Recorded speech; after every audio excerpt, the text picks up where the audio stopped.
her skeletal fingers playing tag around her neck, smelling her breath through closed mouth, skin hiding and peeking through shirt holes, her naps sticking together for survival. And I remember asking myself, how did she know? My light has created shadows that no one can see. And those shadows dance, and they dance because they're free. Ain't nobody there to tell them that they can't dance, that they can't sing, or act, or can't write, or can't read. Ain't nobody there to tell them they black as shadows. Darkness don't leave much room for light. I've been wallowing in my darkness, but that day she saw my light, she told me, girl, I wanted to be beautiful. I wanted to be a model, be on TV, on billboards and magazines, and I had it in me. That 30-watt fluorescent bulb, I had it in me. Girl, I was strutting my stuff like everybody asked to see. And I was letting my light shine like everybody asked to see. And one day they took that from me. Listen to me closely now. They told me, don't you know you black as shadows? That you can't dance, you can't sing, you can't write or can't read or can't act, you can't sip tea and you can't just be because you black as shadows. And since that day, I be dancing at home with the lights off because can't nobody see me or tell me anything. But you, child, your light's so bright I had to squint just to look at you. And with the light that bright, honey, you gotta let them see. Even though you black as shadows, girl, you shine like nothing I never seen. And you gonna shine like something they never seen. And you gonna shine because you need to be seen. Don't be like me. It's my stop, but remember, honey, don't be like me. She pulled the cord and walked off the bus. She vanished into darkness. I couldn't see her or see anything for that matter, till I remembered what was in me. And that day I traveled, illuminating the sky so that all my fellow shadows could see. I'm shining, and I'm just as black as they be.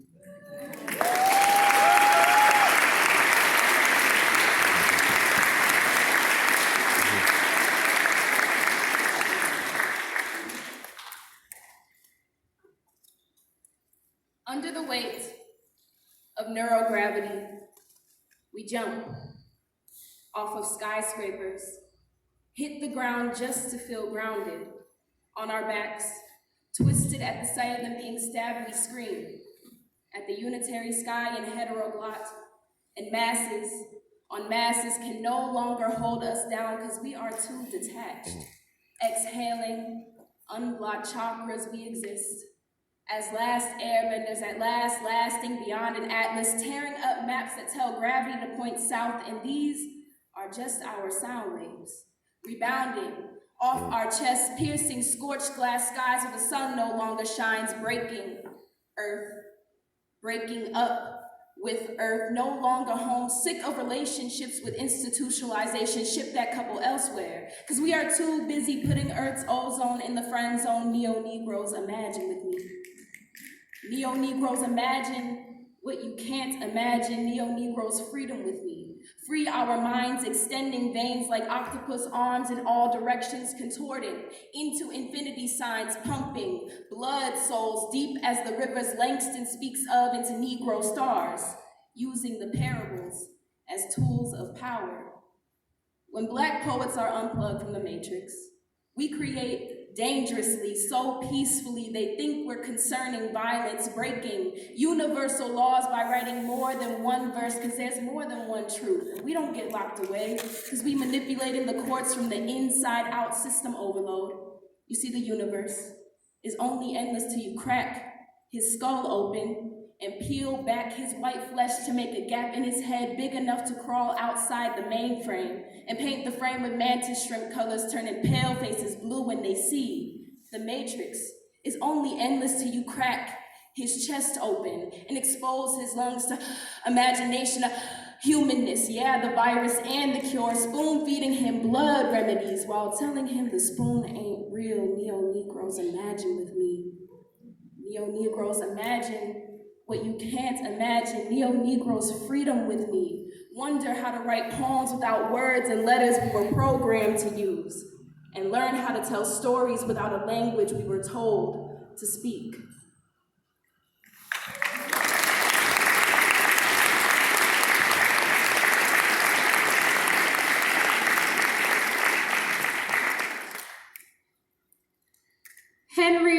Watson, a former fugitive slave, recounts in his narrative. There are men who do nothing else but hunt fugitive slaves with hounds that are so well trained that they do, as they advertise, take slaves without scarring them enough to injure their value. Now, did you hear that last bit? Enough to injure their value. That part got to me. Because they must have had some damn good dog trainers for their time. If they could train a dog not to rip off nimble, cotton-picking fingers, and they could train a dog to know how much force is enough, and they could train a dog not to kill a man just because the future of a country is packed on his shoulders, it's funny. They could train a hound not to suck the value from a slave. Yet we can't stop a man in uniform from pressing his knee into throats, punching the beauty out of faces, firing bullets into craniums in front of small children, and basically destroying any small speck of value that could be left in the bodies of the young, emancipated, citizenship-wielding, equal, and desegregated Black lives that matter just as much as the white or the blue. I guess we've stopped training our hounds. Or maybe we need to retrain their snouts. They might be following the wrong scent. Don't know what they're looking for. Don't know they ain't still catching runaways.